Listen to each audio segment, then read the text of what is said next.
The World's Strongest Man, the Mark Henry story. This was a documentary that WWE recently produced, and I'm looking forward to seeing it, mainly to see Mark Henry's backstage influence. I know he is almost like a big brother type to the locker room backstage. He's a leader of the locker room, even though he's not wrestling anymore. So I'm looking forward to seeing his interactions with some of the superstars. And we start off on Busted Open Radio, which he hosts his own radio show with Dave LaGreca. So they're talking a lot right now about his powerlifting career early on when he was a teenager and he broke all those records, and talking about growing up in a very small city, Silsbee, Texas. Very poor, I believe.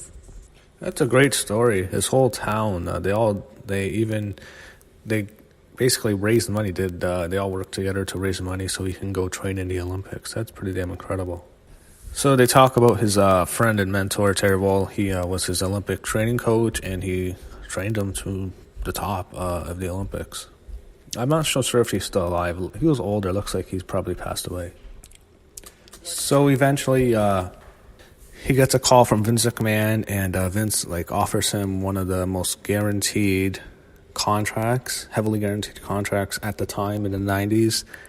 And I think we'll get to that later. I'm sure that had to build up resentment in the locker room just for that. I mean, come on, how old was he in his early 20s and making all that money? That had to build up resentment, especially back in the 90s with all those characters in the locker room.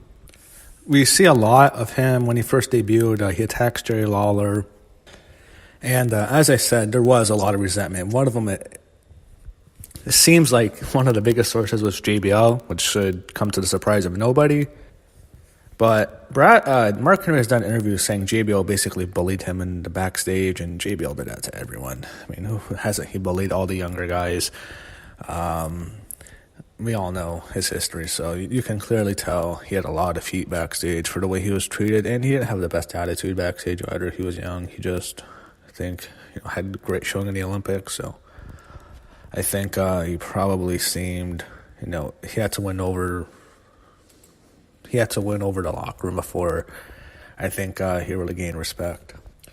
So he gets an injury, and he unfortunately fails to medal in the 96 Olympics, and this really hurt his stock with the company for sure. So they have D'Lo Brown here. He's never been affiliated with the company in so long, but he talks about Henry having troubles before he joins the Nation of Domination, and of course things turn around. So when he talks about joining the Nation, he talks about working beside The Rock, who was the hardest worker he's ever met, besides Vince.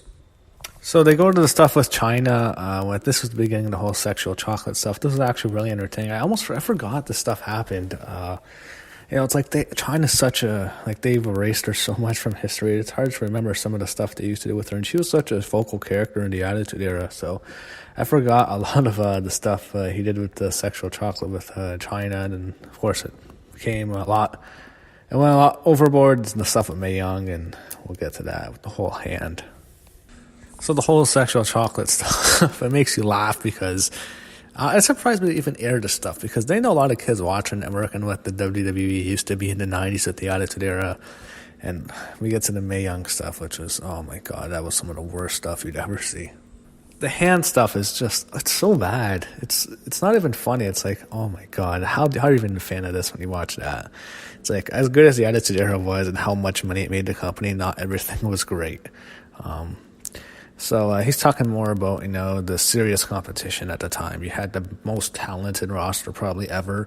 Maybe not in terms of in-ring work, but in terms of star power, without question. You had Stone Cold Steve Austin, The Rock, Triple H, The Undertaker, Mankind, Kane. You later had Kurt Angle come in, Chris Jericho, The Big Show. You just had Chris Benoit. You just had a crazy great talent. Eddie Guerrero is another one. Just a really loaded roster. Shawn Michaels was basically out before the Attitude Era started, so I wouldn't count him, but still, just that roster was nuts.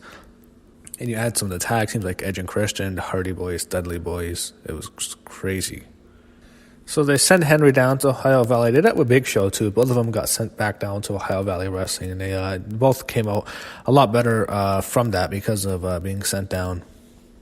So he says his mother passed away around the time he was in OVW. I never knew that. He never really spoke about that, I don't believe. So that halted his wrestling career for sure. I don't remember a lot when he came back to the main roster. It was a while before he returned. So the guy leaves the company. He's still affiliated with the company, but he goes to participate in more powerlifting competitions while he's still with the company. And Vince tells him, if you're the second strongest man. If you don't win again, you're done. So like if you fail at this, there's no place for you in the company. So he leaves.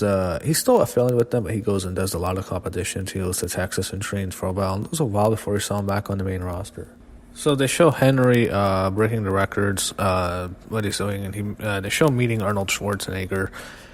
And you kind of wait, when's this guy coming back to the company? So in 2002, he's finally back with the company.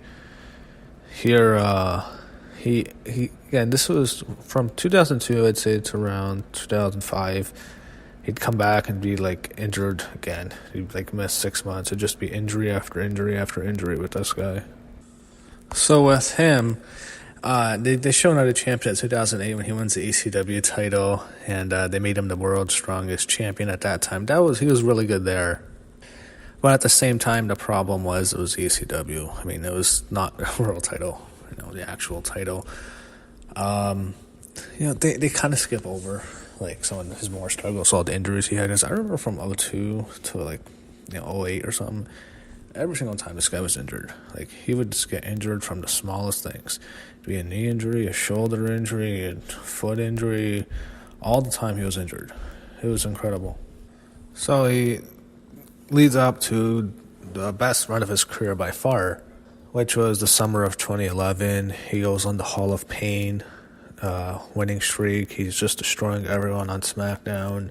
He's crushing. It first started actually when the Big Show attacked him at a SmackDown, and the Big Show embarrassed him and knocked him out. Then he goes and destroys the Big Show at a pay-per-view, beats him at Money in the Bank, takes him out, and he takes out Kane, and he's just destroying everyone. He's built up as a complete monster.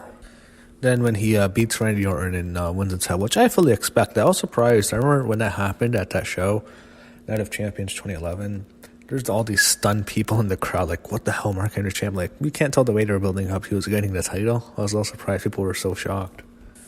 So when he goes on his run, I remember thinking it ended very poorly because he got injured once again. And once he was injured, they had Big Show beat him quickly. He basically squashed him in a match at TLC.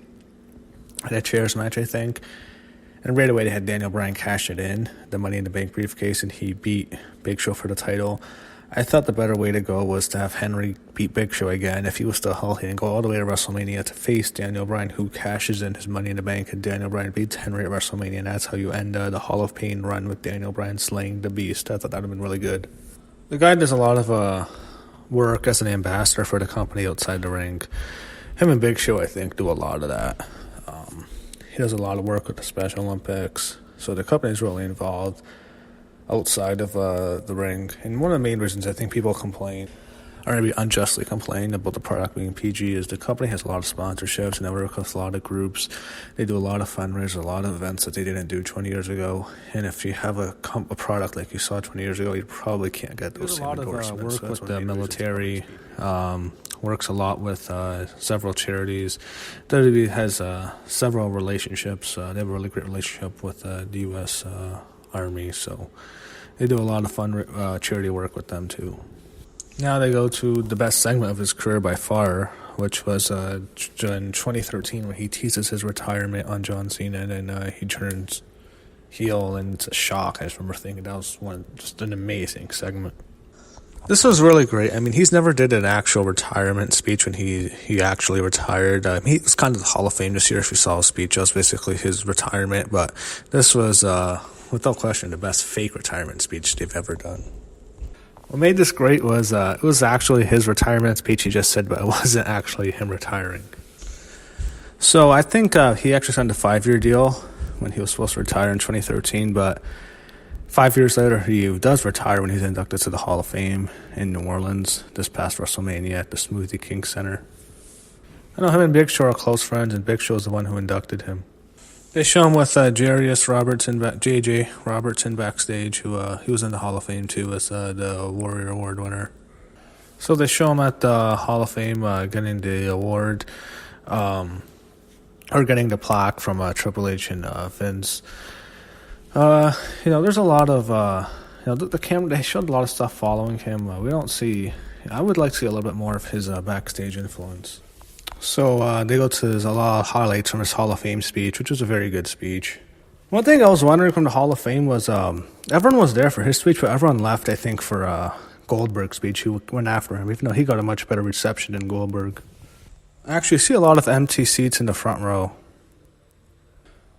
So when he does the whole Hall of Fame speech, he hits like all the big parts of his career. He does the whole the sexual chocolate thing, and he does the pink suit at the end. So hitting all the really high points of his career.